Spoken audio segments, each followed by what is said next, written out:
everybody, and welcome to another edition of For Those Who Believe, this great podcast that we are developing here right across the world with all the sons and daughters of the Casa who have come from everywhere. And today I'm delighted to have our beautiful sister, Donna June Crystal, with us, who has knowledge of the Casa and has also received, like the rest of us, incredible healings and insights and this wonderful new lease of life from the Casa that changed us fundamentally as humans. It changed the course of all of our lives without a shadow of a doubt. So I wanted to ask you, Donna, how you heard about the Casa and how you ended up in the heart of Brazil, of all places. I don't know how many years ago it was. For me, it was 22, which is ages ago. But tell your story and let's hear how you got there. Sure. Well, thanks for having me, first of all. I I actually had taken a Reiki class back in like 2011, and a week later, I went to a talk, and it was about John of God. Well, it really intrigued me. So this woman was going to do a trip to Brazil, so it just wouldn't leave me alone. So I decided to join her on the trip, and it was just like so seemingly everything just fell into place, and it was like my destiny. So I started the trip.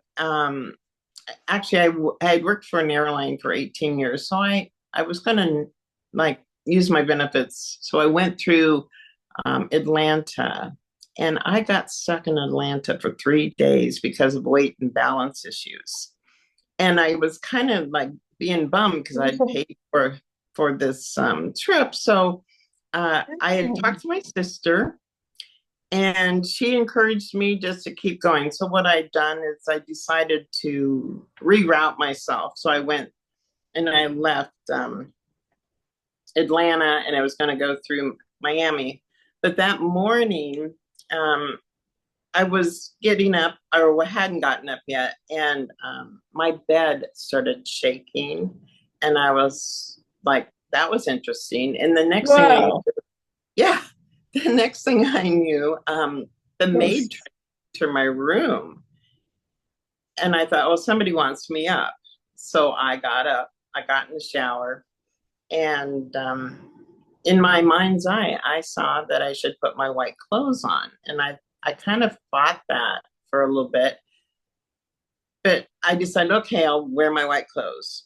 And I actually arrived in Abidjania on Wednesday. I think it was, I got there by the starting of just before the second session. Mhm. I was really tired. Oh, I can And imagine. yeah, so I asked to have a crystal bed session right away. Right. So I did, yeah. And I had some visitations while I was on the bed, and then went into the actual session like a little later. But I was a real skeptic. I mean, I really went there for more curiosity than anything. But I was really shown some things that were like impossible to me. I mean, it's just there's things that happen that I can't explain how. It's just that it was their way of showing me this. No, this is real. Um, Oh, I went into current one day for meditation, and because you've worked in current, you're not yeah. supposed to wear shorts, and you're not supposed to wear anything revealing. Well, Yeah. I had shorts on that day. And I was sitting there in the front row, and one of the ladies came, and she draped a sheet over my legs, and I Yeah. looked, and I saw the emblem of the Star of David, and I thought, oh, that's nice.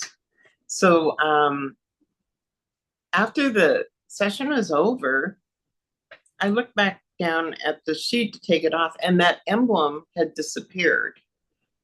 And I thought, course. am I, am I like, did I not see that? Are you Yeah, hallucinating? right. My Um, God. yeah, so that was That's like the start of them showing me that no, this is real. yes. I believe that was I was shown in the goodbye line that on that trip as I was leaving. You know how you walk out the back door and there's gurneys sitting there. Well, there was a sheet with that emblem on it. It was like put there, it was there for me to see, and we Damn. weren't. Yeah. I mean, as if he needed any more proof. And that some of those sheets have them, but not many. There are a couple of sheets. I don't even know if they have them anymore now, but they're very rare. I worked in the infirmary, and it was a very rare thing to see. I don't think they wanted to use them all the time. They wanted to use plain white sheets. So for some reason, you were able to see through that veil. It was for you particularly. I mean, that's very strange. I would never have seen a sheet out the back in all my years there, ever. I mean, Really? they never left the infirmary. I mean, apart from being put on people in the first current room, but those sheets were always white. I mean, I had done that a few times with people, but I had never seen the Star of David on any of the sheets that left the infirmary. I mean, it wouldn't have happened in my time. And on the 22nd of May, which is less than 2 days, it's the feast day of Saint Rita, the saint of the impossible. So truly, she is working through the Casa. And this was your first visit. I don't know how many visits you had. How many times did you go to the Casa? I went 6 times, and I've Great. each time interesting, very interesting. Different, yeah. Always quite different. And then, these experiences that you have are real, even though we may question them in the beginning because we do have this doubting Thomas and we think, is this really happening? Um, I got very used to it. I mean, I never, I'm not blasé about it, but I just got used to everything being in synchronicity all the time. And it was even now to this very day, everything is unfolding as it needs to. And the casa is the same high vibration, even higher, but it's all in divine order. Everything, the roses around the St. Rita Chapel are smell of sanctity. They smell like the wounds of Christ. And the gardens are alive. I mean, the birds are just singing for us. And it's so high energy. And it was always there, even all the times you came. There was just a lot more noise. But there were times we were on our own also, like in the crystal bed sessions. I'm sure you've had amazing experiences there in the rooms. I mean, things happened to people in there that were amazing. Like I don't want to get into too many stories, but there was a guy from Ireland who'd come to with a sister who had cancer, and he's a very famous Irish singer, and he was on a West End show in London, and he had an ongoing dispute with Sarah Brightman, who was very famous, and Andrew Lloyd Webber. And his sister had cancer, and didn't want to. He said, "I'm here for my sister." And the entity saw him for the first time and sent him to the crystal beds. And he said, "Oh, that's okay. That's not too intrusive." And he went down to the crystal beds, and of course, he was lying there, and he was in a lawsuit against Sarah Brightman, the very public one, Fleet Street at that time, or putting it all over the papers. And he lay in the crystal bed, and the girl put the white over his eyes. And guess what came on the music? Sarah Brightman started singing to him in the Wow. crystal bed in the casa. And he wanted to jump up and take. There used to be actual, not the speakers, there used to be actual CD players back 22 years ago, before they put in the tannoy system. And he wanted to get up and throw that CD player, smash it to pieces. But he was actually super glued to the bed like Gulliver's Travels. He couldn't move his face, his head. He was in this like outer space mode where he literally couldn't curse, couldn't open his mouth, couldn't move his head, couldn't move. He had to sit for a whole hour and listen to his arch enemy singing to him in the crystal beds. And I met him afterwards, and he was as white as the sheets we were talking about. And I said to him, "What happened?" And he told me the story, and I was absolutely gobsmacked. And I just know that's how the entities work because they have a sense of humor. And he did go back to London after that and settled out of court. I mean, they're not the best of friends, but it was a very public. Um, it was in the papers that he went back and they settled out of court. So he did go back a changed man just because of that. He couldn't believe it himself that he couldn't physically move because he was a big guy. And he said, not only they get everybody, they don't just get the people who are sick, they get the wheelchair pushers and I mean, I was pushing my sister's wheelchair and I was still there long after she had left, so they get everybody, you Mhm. know. And for you, you come back time and time again. You must have been attracted by something that was going on there, you know. Well, yes, yeah. It was like the first time down, it was like my life kind of like went into the fast lane after that. Um, I did a little bit of traveling. I was offered another trip to go back with the same woman, but this time to assist her.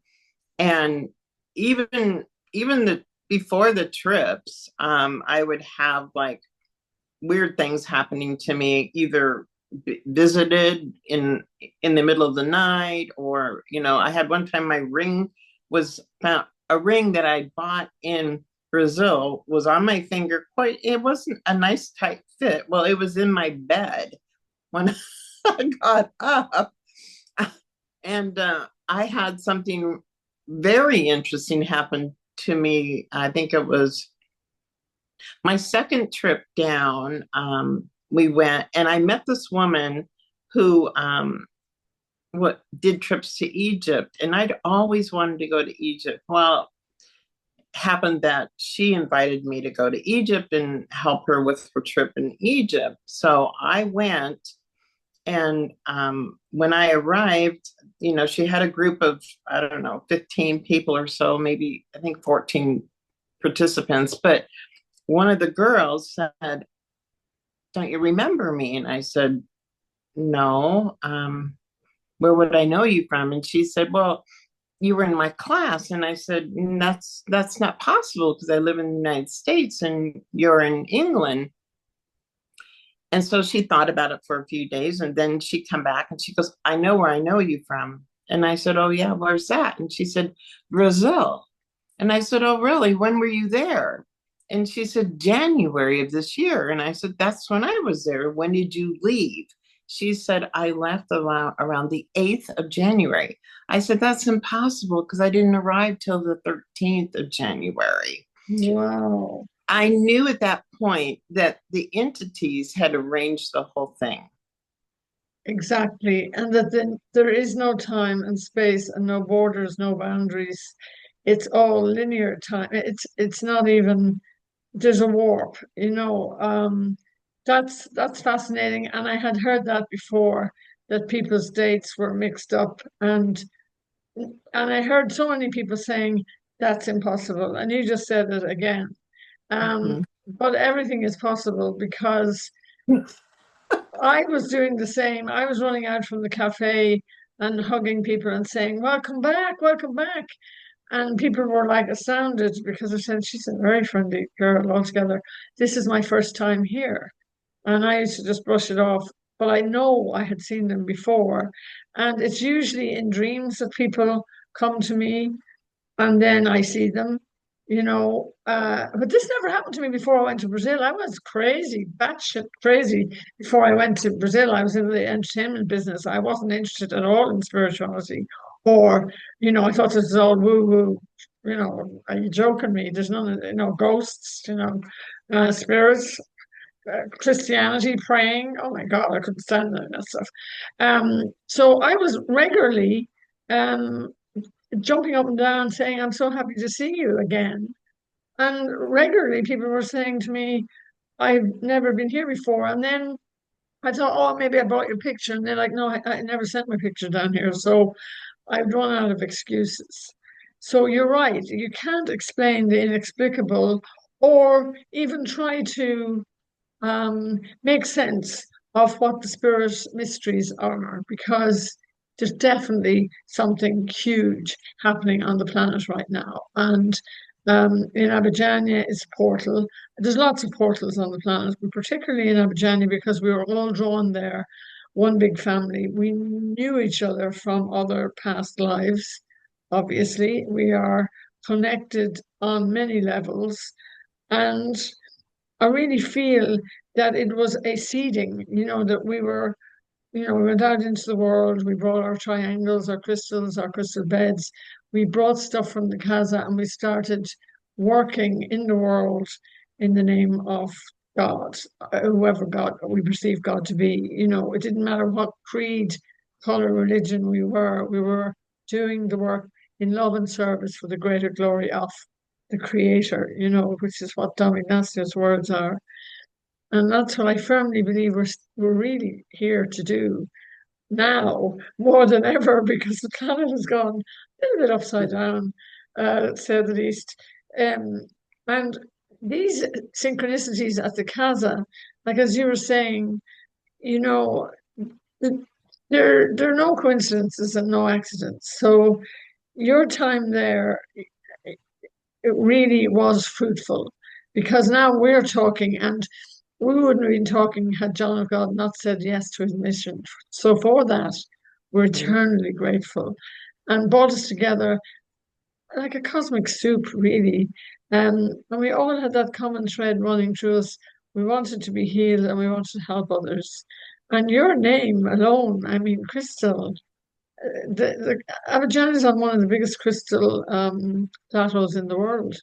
So you must have been drawn there by your physical name, and yet again, it's a lovely name. Who has the name Crystal? Do you work with crystals? I do.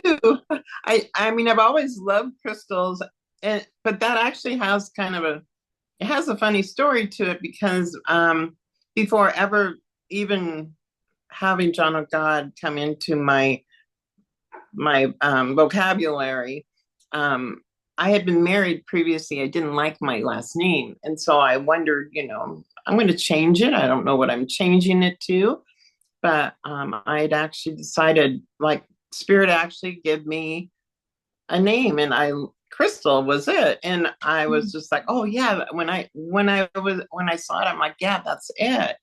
And so Mm. I'd actually made um, business cards with my name on it before ever going down there, and then to go down there and to find that Crystal was spelt the same way, I was just like, oh wow, that's interesting.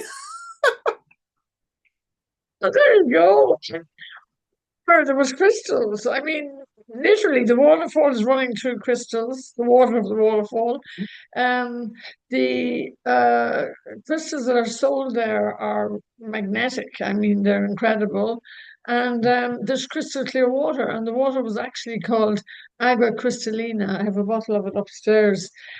So everything goes through crystal. So you are particularly honored to have a name like that, because the entities were working through you as a crystal, if you know what I mean. I mean, it's amazing how your experiences down there um, changed your life. I mean, here we are, 22 years later. I mean, people down before me as well, of course, talking about something that will never go out of style or fashion. I mean, it's a real thing. The energy is real.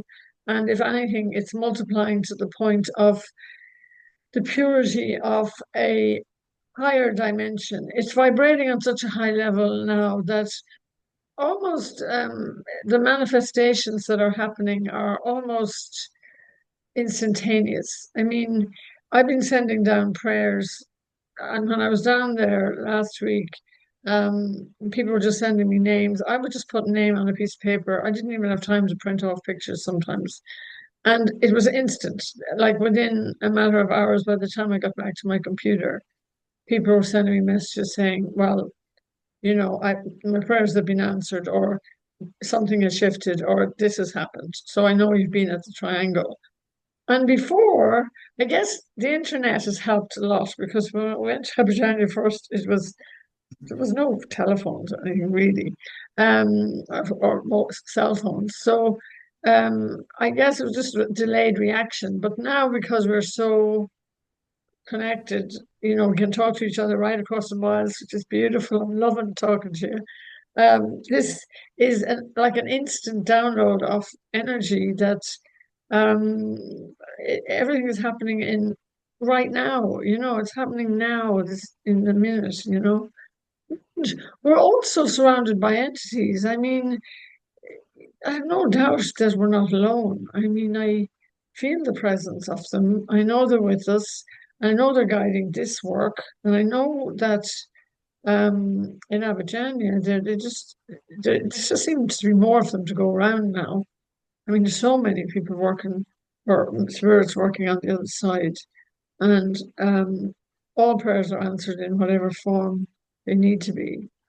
But I think it's good that we're talking about the um, phenomena of the Casa because people came from all over the world, 55 different nations minimum, as Don Ignacio said, a lot from America, which was lovely because I met a lot of people who had Irish names and I met a lot of my ancestors, people who had connections to Ireland. So it was like one big global family.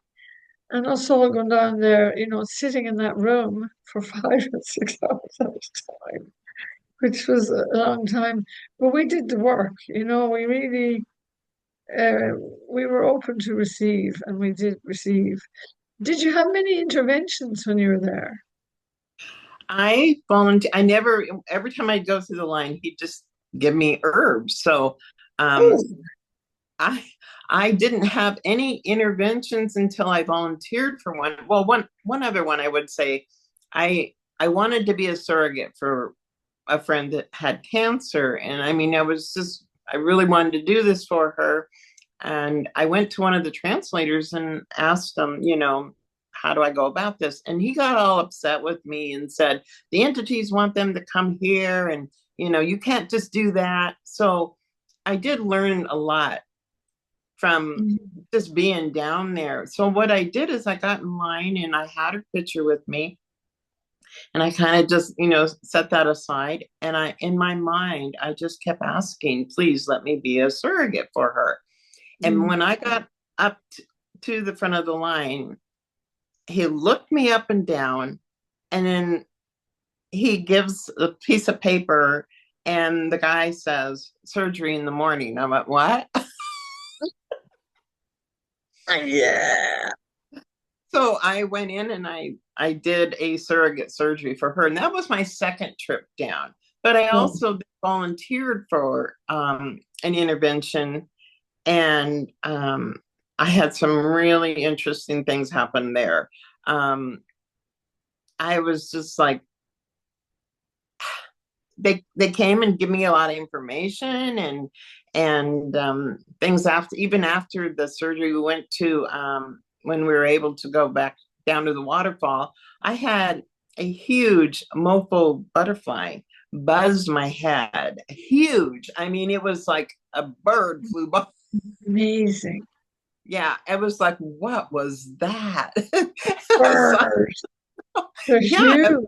it was huge. It was absolutely huge. The hugest one I'd ever Uh, seen. Yeah. Amazing. I That's a love them. huge blessing, and the color of them is translucent, Oh and my they gosh. just bless you as they move through you. It's a huge blessing because it doesn't happen to everybody, and people wish for them, and then they get disappointed when they don't receive the blessing. But they are definitely entities. There's no doubt. and there are a lot of them at the waterfall. And now there's little ones, when they start growing, you see them, and then suddenly you go back the following week and they're whoppers. But when they pass you by, it's like a small It light was so aircraft. close. It was just right by Yeah, my ear. Like I couldn't miss it. and the waterfall itself must have been really special for you too. I mean, It was.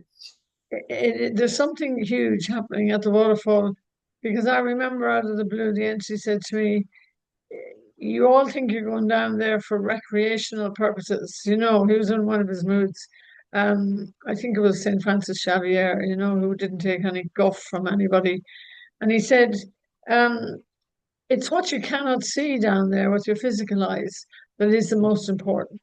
And he said, it is a blessing beyond your wildest imaginations. You cannot grasp in your human understanding what you are receiving at the waterfall. And I was there with my mouth open, like, again, I was just learning all the time. And I was so grateful for all of these little snippets that they were giving me, just small. I mean, we know nothing really about, beyond the veil. I mean, we were lucky that the Casa offered us the opportunity to just see a little bit under the veil every so often, like that butterfly. That's heaven on earth.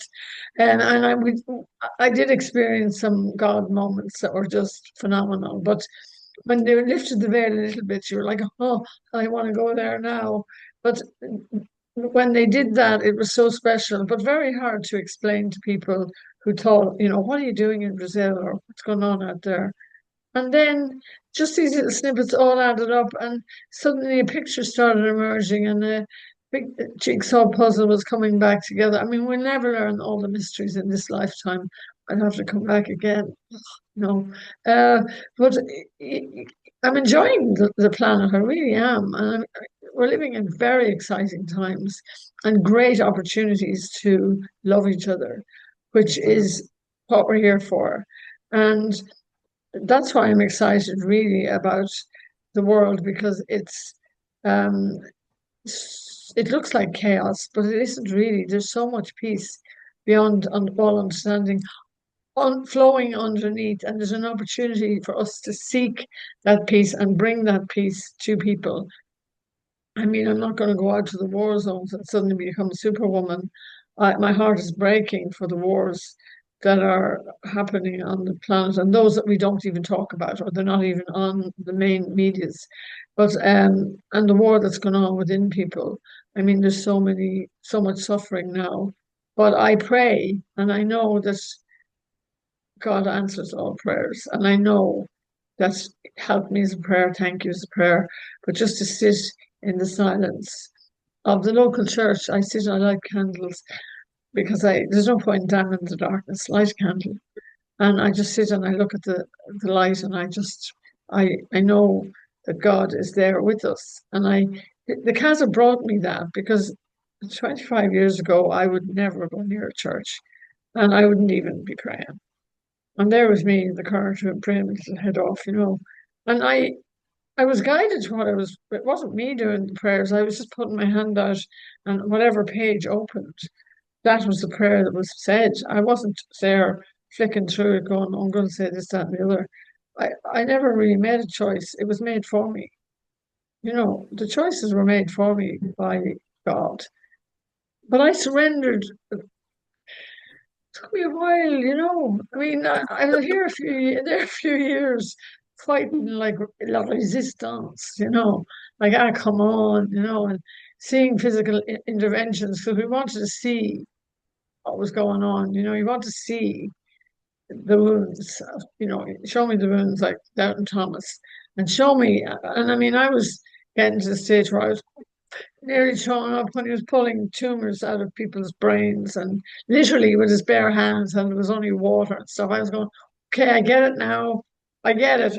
Enough already, But I was fortunate because I was in the first current room, and I could go around and look around the door. Of course, a lot of people were jostling in the front, and there was no cameras allowed eventually, because it was too much of a distraction and too much of a pull on the energy. But I really witnessed some stuff I could not even begin to tell anybody who didn't know about the work of the Casa, not only the physical interventions, but things that happened spiritually Yeah. that were just, I mean, there were people manifesting in Abidjan, like in human form, that were not al- alive on the planet.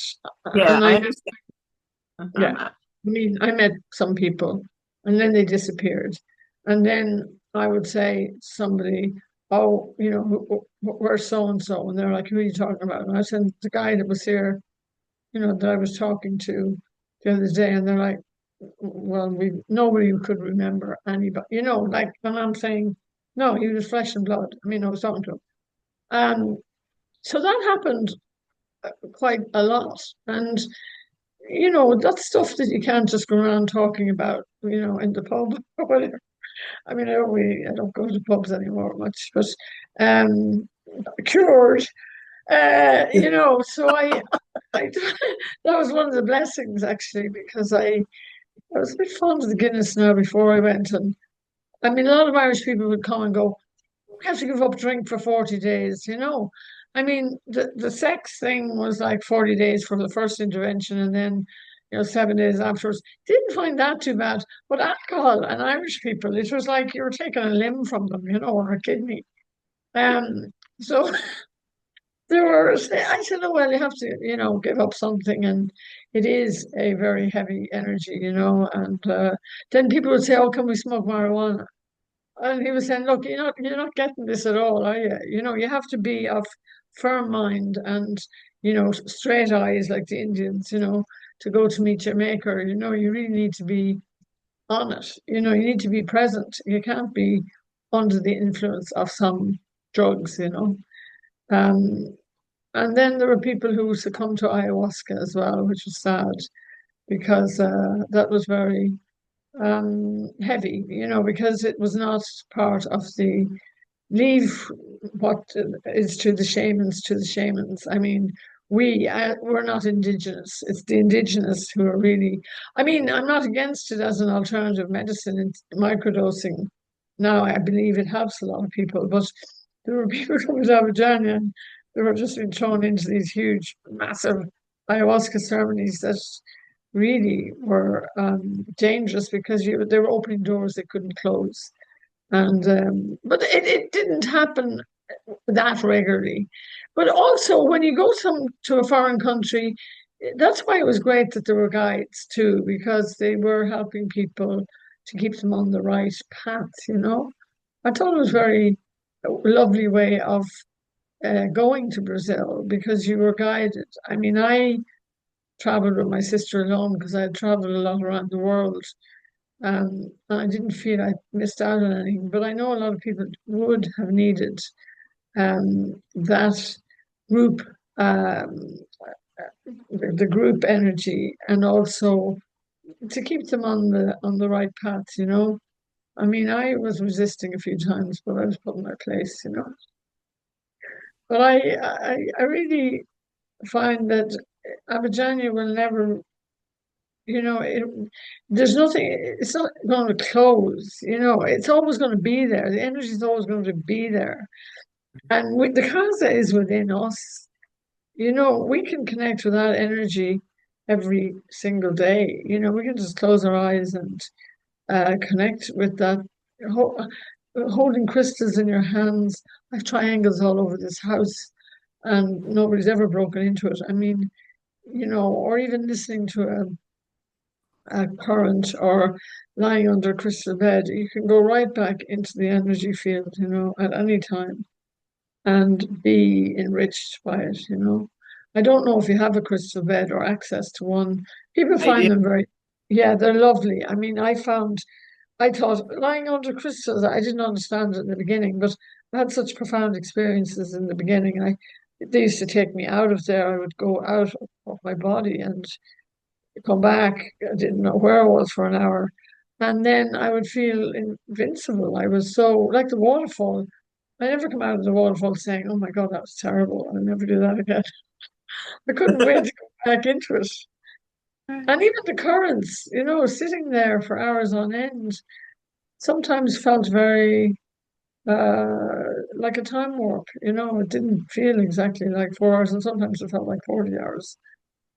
But did you meet anybody down there that really changed your life? I mean, we meet people from all over the world that are famous people came, Paul Simon came and Oprah and that. I mean, that was quite exciting. And John Voight and a few famous Brazilian actors who I didn't know anything about. But it was the everyday people that I met, the people who were like you and me, who are just their curiosity or whatever reason or sick. They were the ones that really changed me, and put me in my perspective because there were so many people who were sicker than I. I wasn't physically sick, but I'm sure you must have met lasting relationships down there, people you're still in touch with. I did meet a lot of people. I met one lady in particular. I wanted to share a cab with somebody. I was leaving, and I just wasn't finding it. Well, obviously the entities knew I wanted to, so my cab driver comes to pick me up that morning, and he says, "Well, you're sharing a cab with someone. Is that okay?" And I said, "Yeah." Yeah, that's So what I was looking for. yeah, and so the woman was actually from France, and she had come to thank the entities for healing her. From She watched the movie, the documentary Healing, Yeah, lovely, lovely film. and she healed herself and walked out of the hospital. She was pretty much she was very very sick, and Wow. she healed herself from watching it. And came to thank him. And then we end up really connecting. And I'm a guide. I mean, they gave me that they granted Right. me that, yeah. And Beautiful. yeah, and she wanted to do that too. And so she ended up doing it. She actually ended up living there for a while. And I don't know where she went from there. But I mean, there were so many people that had so many interesting stories. It's not about status, it's about the connections you make, and the people and what they can share with you, because everyone has a different experience, and it's just beyond our worldly views of what Mhm. happens there. Exactly. And somebody always tells you something that you needed to hear exactly at the right Yeah. time. Mhm. And also, some of the stories of people, they were so extraordinary because they were so sick, like that woman. I mean, people who came from death's door Right. to 100% health wasn't that unusual. I mean, I came across a lot of people, but it made me feel so grateful for not being that physically sick or being able to communicate with people who'd come back from the brink. And these are miracles. I mean, this just doesn't happen in everyday life. And I was so grateful to meet these people who were so full of the joy of life. They were given a second chance. And there were so many of them in Abidjan, and that I had met personally, not only at the Casa, but in our little cafe.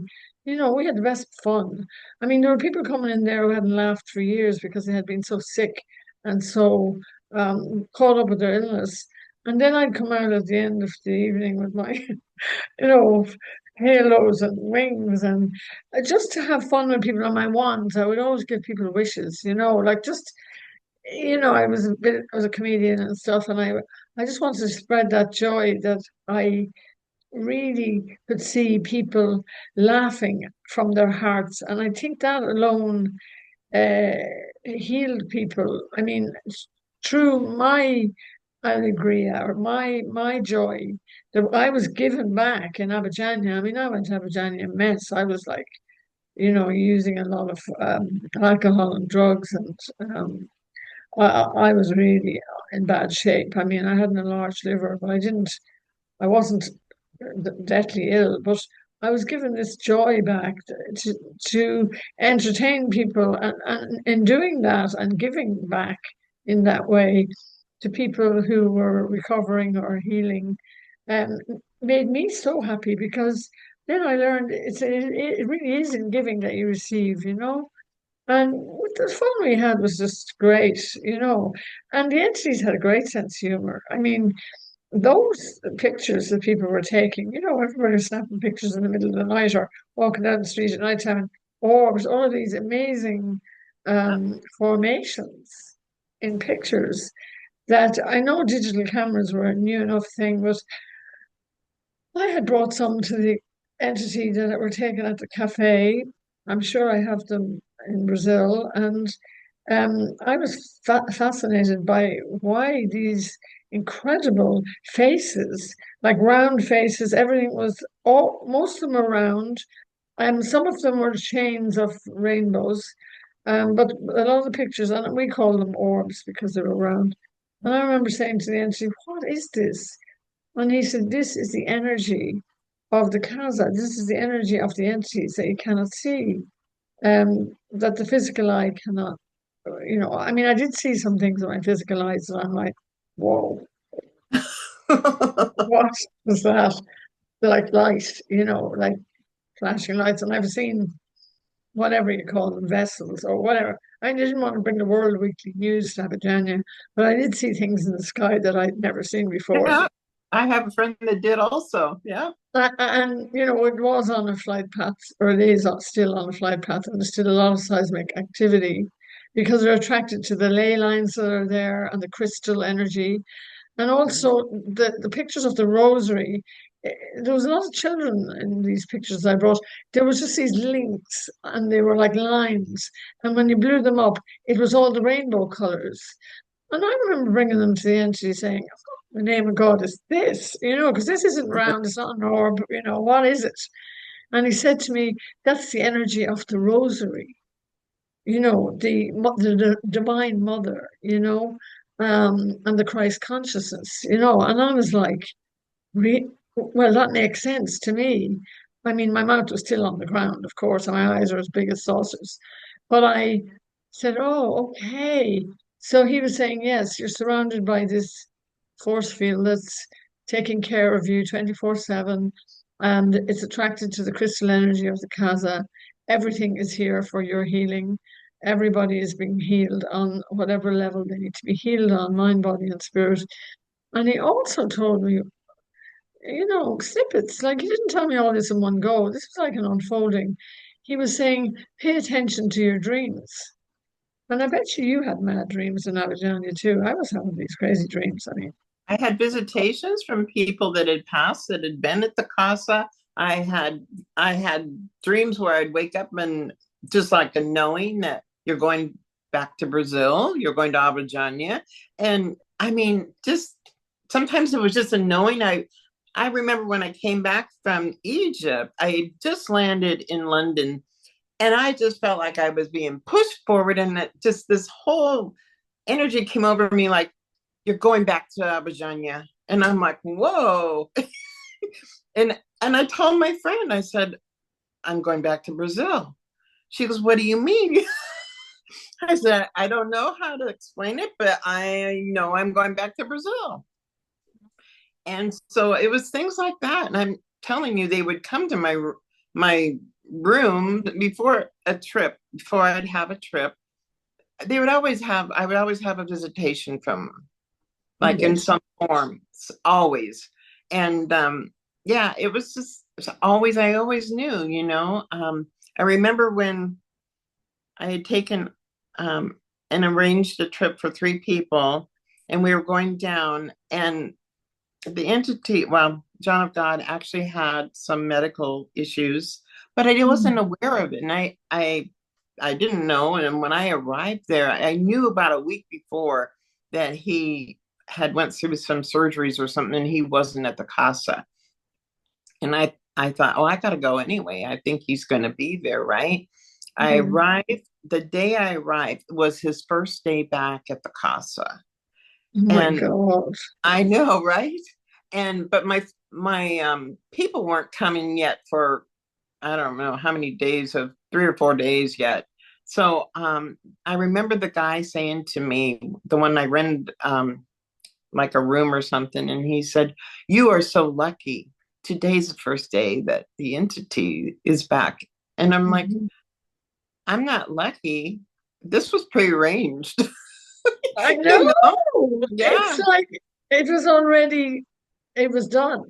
Mm-hmm. And also, interestingly enough, I found in all my years there that there were times when the Entee wasn't there. He might have been in Europe or in Australia or America at the Omega. The energy was different in Abidjania, but it was extremely high as well. So whether there was a person in the chair or not, the energy was always there. Uh, in whatever form that took, it was always very high. Sometimes it was so. I know in 2019, when the medium had left the casa, that year, um, the energy was very feminine, which was interesting because I always did the rosary anyway, because I find it really powerful and it's a high mantra. It's a really, really, it's a divine feminine protecting the casa, and I found that the whole vibration in 2019 just seemed to be this enveloping the Divine Mother, just holding us in her blue mantle, and that's how some people actually verbalized it to me as well. And I said, I feel that too. And now it has leveled off into a merging of both masculine and feminine. I mean, there is no distinction now. It's just this pure, it's gone into orbit. It's gone into it's gone so high. Um, it's almost like that sound, the decibels go to 10. It's almost like it's gone to 11, It's so high. Sometimes you hear this sound in your ear in the current when you're sitting there. And I mean, sometimes there's only like 20 people in the current, and the current holds 500. And that huge heaving energy of 500 people was very strong too. But with 20 people in the current, it's like this really high orbital space energy that's like um, it's in outer space. It's like another planet. It's almost um, not too much. Some you have to keep grounded in your body. I mean, I always take my shoes off and put my feet on the ground, and I have to do that. And I have to drink a lot of water because you find yourself literally lifting off like thunderbirds. But it's different for everybody. But anyone who's been visiting the castle recently, and a lot of people are starting to come back, bit by bit because they've been called. And I haven't seen them since before the medium went to prison. And I also have had discussions with them about how they find the energy.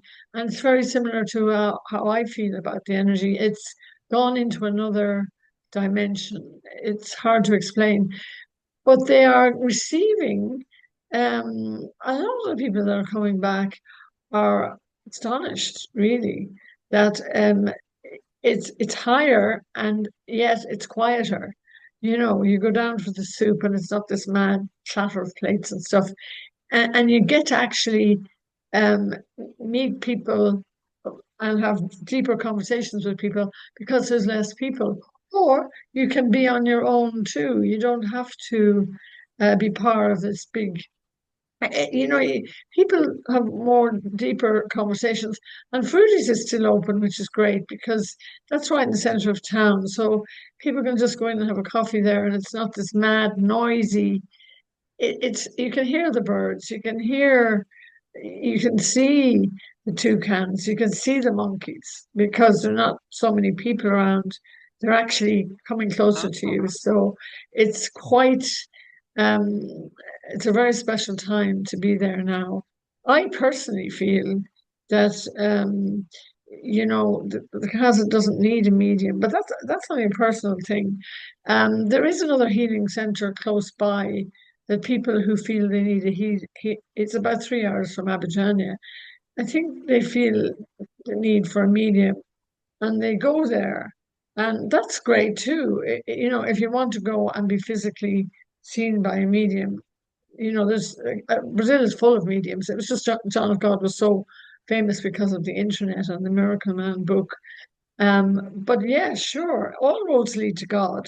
I mean, if one person gets healed wherever, great, But for me, the casa is my spiritual home, and I don't need to go anywhere else personally. I find it enough, and I really more than enough. In fact, more than ever, I find it really sustains me, and particularly when I'm away from the casa.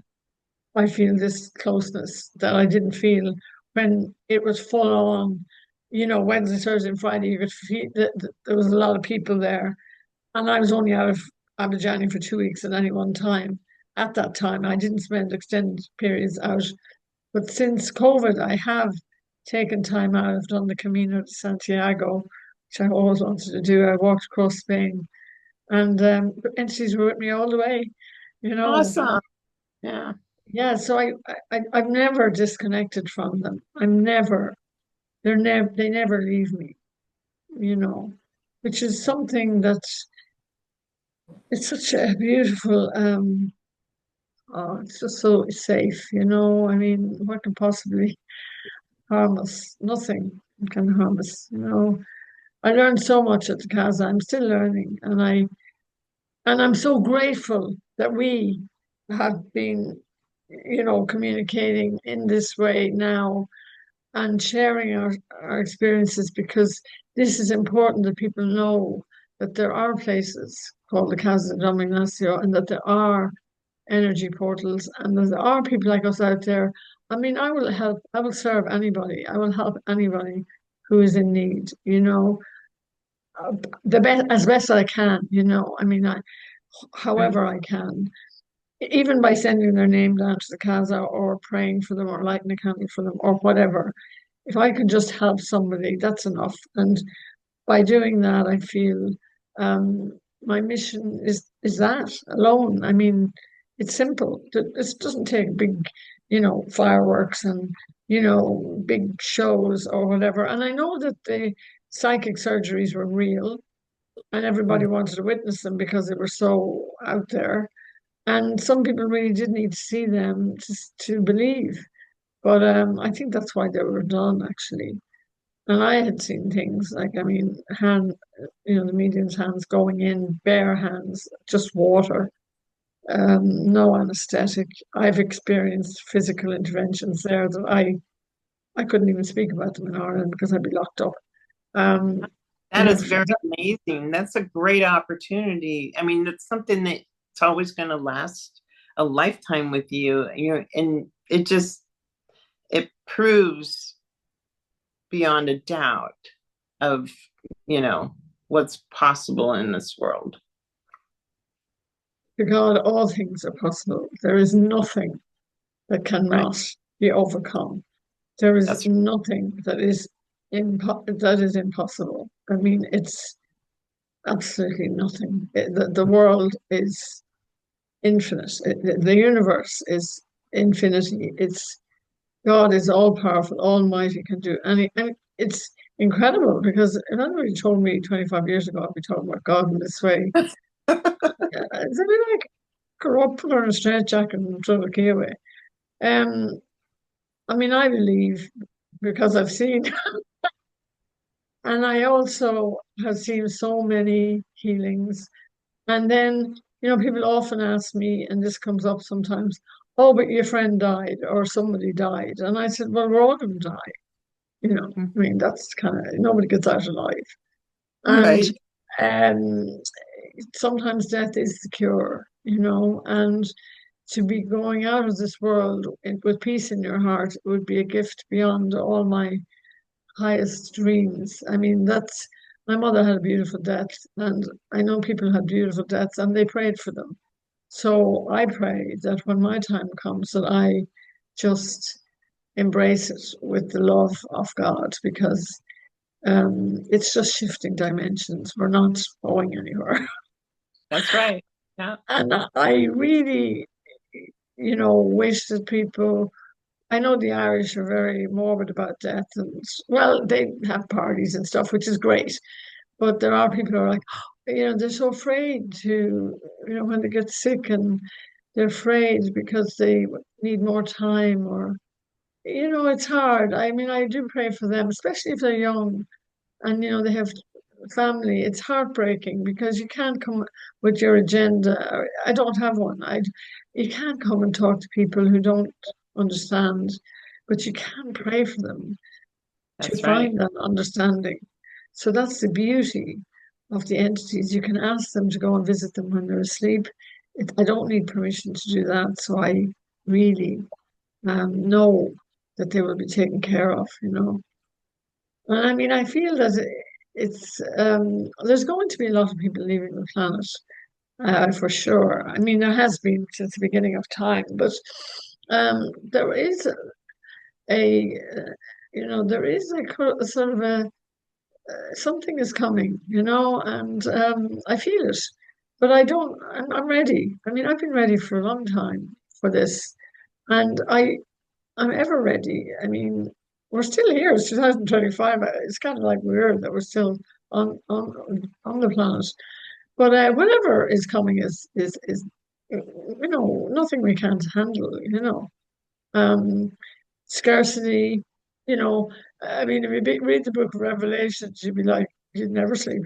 But I love that whole idea of the prophecies being fulfilled, and um, it's a great little kind of a map to follow, and to stay within the heart center.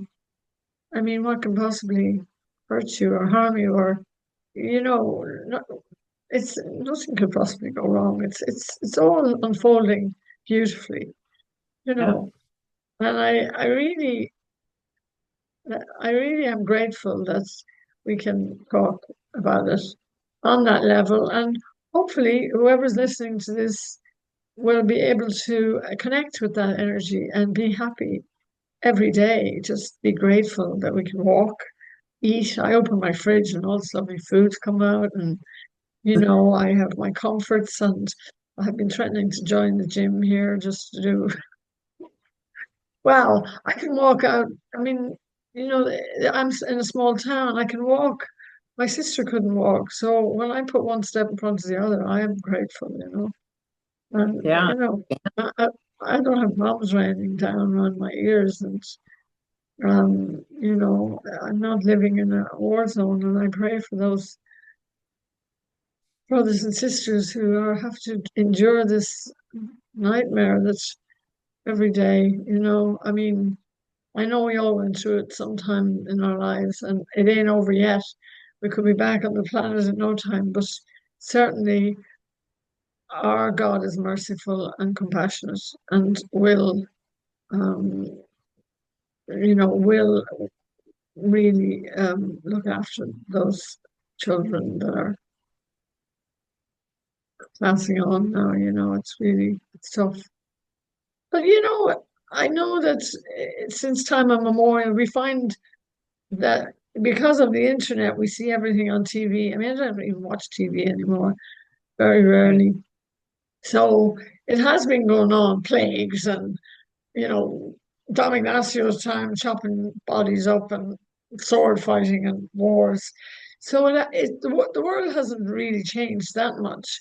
It's just that it's in our sitting rooms now, you know, um, which I'm not against because I think people need to really wake up to the suffering and to try to somehow, um, you know, pray. I think prayer is an amazing key to God's heart. It really does make a difference to people's lives.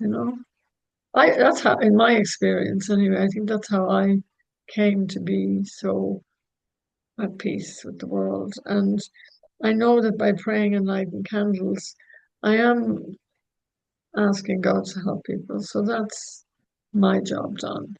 And you too, with your just being able to talk to me about your experiences in Abidjan, will help people too. And as Just you say, your faith is unshakable because you said the entities already had everything sorted out for you. You know, well, I think that they taught me things. They took my soul to the next level, right? They taught me things about energy. They taught me things about telecommunications. They taught me how, we should be healing ourselves with, our emotional traumas and things like that. Um, they taught me a lot, and they still do to this day. I mean, um, it's kind of funny, but and it wasn't the end of 23. I was thinking about writing like a chapter in this collaboration book, and I couldn't find my flash drives, and I had needed them for my son's birth certificate or something. Anyway, I looked everywhere for it. Well, I got on my crystal bed, and I said, "Well, I'm supposed to write this book. I'm going to need those flash drives." Immediately, I'm shown where they are in my mind's eye. And so I thought, okay, that's interesting. So I'm done with my session. I get up and I go to my file cabinet, and I saw this little container in my file cabinet. So I pulled it out and I looked in it, and they weren't there. And I thought, okay. So I decided to look underneath the container, and there they were. Wow. So it was like my sign that, oh yeah, I'm supposed to write this chapter. And it was about my experience, the one experience, or basically what got me to Brazil, and the experience I had in Egypt. So that was Wow. kind of, and then it went on to, I was instructed to, through a dream state, that I needed to put in more about the divine unity. So I did that. So I was like, okay, well, not that I'm an expert, but okay, here we go. And then you trust, you see, you Mhm. know, because when you're quiet and you're on your crystal bed and you ask, you saw them. So you're in a state of trust and surrender because you just let it go and you let God show you where they are. And then you're trusting that they're there. As you said, yeah, looking underneath. They're in this Mhm. vicinity somewhere. So there's a huge lesson in that for us too, that we Right. need to really trust that the direction we're being pointed in is the right direction to go in, you know. Because sometimes you're like, really? And they're like, yeah, that's what you're going to do, and yeah, I mean, I'm being pointed at kind of in the direction of doing some death dog work, and I'm like, really? I don't really like dealing with dead bodies or whatever. I never was fascinated by them, but a friend of mine, a couple who come to Abidjan, I just met them there a few weeks ago. Their daughter has Irish connections, of course, and she's a death doula in America, and I've been in touch with her in the last week, and it's all starting to come into fruition, and it's something that's really calling me, and I'm starting to recognize, the stuff that she's sending me. It's almost like a remembering. So I must, on some level, I'm drawn to it for sure. I mean, the entities want me to do something with it, and it'll unfold. I'm not really, go freaking out about it, but I, it's resonating with me on a soul level. And Mhm. that's what the entities have taught me in Abidjan. And just like you said, on your soul level, you went to the filing cabinet, and there, behold, lo and behold, what you were looking for. So we are guided. Um, and to trust that guidance is really important. But with Yeah. your experience, I think that's really that would be interesting work for you. With your experience and being at the casa for so much, you understand it, and I think you can help explain it with the energy you hold. I think it would be almost a blessing for those people that are passing. Yeah, I really because we worked with so many spirit doctors that had lived on the planet, and the dead aren't dead. And like a few times I used to laugh and say, people say, "What do you do in Brazil?" I said, "Well, I work with dead people." You know, and they just look at me like, "Oh, I'm just kidding." So really, and I've been connecting a lot with Dom Ignacio and Saint Rita. I'm doing her novena now, and just 2 more days to go. and I think that they are pushing and guiding me, not they're just gently, leading me on, Yep. forward. So, um, and I have some time now this summer to look into it.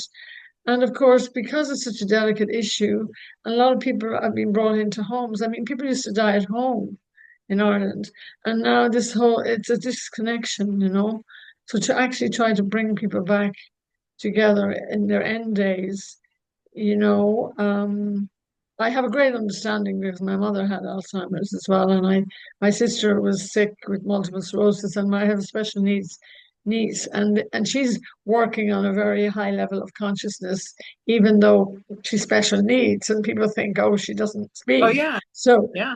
but she's like an angel. I mean, she's actually Mhm. way ahead. Like she's really far ahead. She's right up there.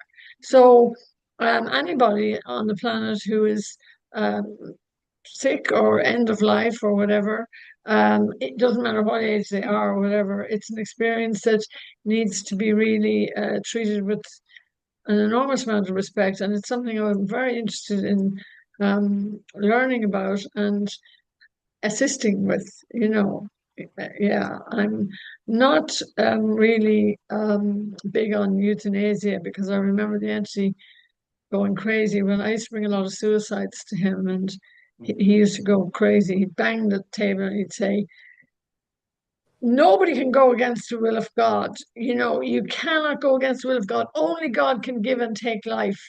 Now we have so much work to do now because it's not your call, it's God who does it. You can't. And I just walked for suicide last week as well. A lot of kids, it's hard, they do a darkness into light here, and you walk from the darkness, the nighttime, into the dawn.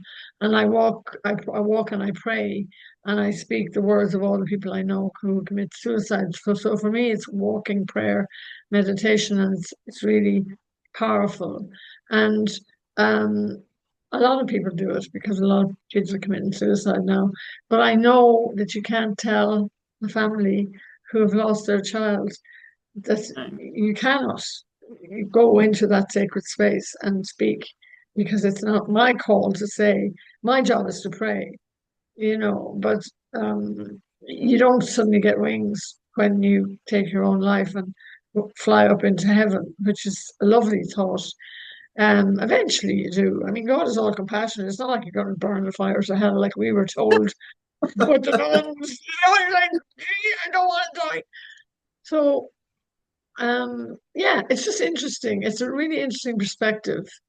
And I think that it's something that we need to talk more about because we don't talk about death a lot, and we're really on that trajectory, because we're going to leave our bodies someday. We might come back into other bodies, but that's for another day's talk. I mean, some people think reincarnation, are you mad? It's not in the Bible, so it can't be true. I said, no, it probably is in some Bibles. But um, I have no doubt in my mind that the people who came back to work with us in the Casa, Dr. Augusto, Jose Valdivino, Saint Rita, Dom Ignacio, I mean, they all lived and walked on the earth. So don't tell me not coming back, I mean, I'd be at the front of the line going, me first. And then, because sometimes I sit down here and go, really? Did I really? Was I at the front of the line going, I want to go back to Earth? I'm like, I must have been at the front of the line punching people in the face to get down here. Me first. I want to go down there. So, I think it's interesting that we're on this tiny little planet and there's a huge universe out there. We think we're like, we're only like this size, and how great God is. When you look at the night sky, you just know that it's just infinity and beyond. It's beautiful. So, Crystal, yes, I'm going to wind up now because we've had a lovely, sweet reminisce and also a hope for the future, for everybody out there who's struggling that really needs to hear these lovely words from the heart of the casa, that brought us to where we are today in a good space of love and sisterhood. And I have interviewed some men too, brotherhood as well, so we're all the same family. And we're not alone, that's for sure. I really am excited about that. And just to be able to talk about how we were thrown together in this lovely planet of ours. And if one person can receive some good out of it, then we're happy. We've done our job. Exactly. And keep following that intuition and the trusting because that really is important. Never give up. Thank you for reminding me of that. Because sometimes I'm looking for things and I'm like, I have to retrace my steps. But you're right. You really have to trust. So thank you. Yeah, you're That's welcome. yeah, really. I have to be reminded of that. Okay, darling. We'll talk again soon. And for those who believe, which is us, we'll finish off here and leave food for thought for others. And we'll be seeing each other. Paths will cross, I'm sure. I'll be on the move again. I'll be flying around the place. So we will meet again for sure. Yes, yes, I'm sure we will. I look forward to it. Yeah, Loads of love to you, darling. Thank you. you're welcome.